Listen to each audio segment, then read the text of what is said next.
Nangarap ka ba na ang iyong bahay, ang iyong negosyo at ang iyong opisina, or gusto mong makagenerate at maging okay ang buhay mo? Alam nyo ba may mga sikreto na nilalagay sa ilalim ng ating lupa kung saan po nakatayo ang ating bahay, ang ating negosyo at ang ating tindahan, or maski po ang ating opisina, alam nyo ba? May sikreto po ako ibabahagi sa inyo na napaka-espesyal. Alam nyo po ba? Sa mga nagtitinda po ng pampaswerte, isa sa hindi nila ibinabahagi sa inyo ay ang paglagay ng pampaswerte sa inyong apakan po yung unang tapak.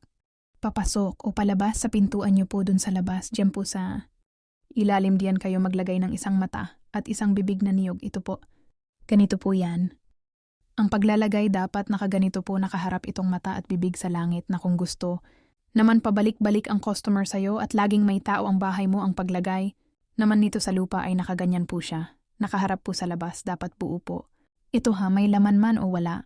Dapat buo po ang paglagay ninyo sa ilalim ng inyong lupa. Ito po ay magdadala ng yaman, swerte. Never ka masaid. Ito din po ay magdadala ng magandang kapalaran sa'yo kung may tindahan ka na ko talagang laging may benta.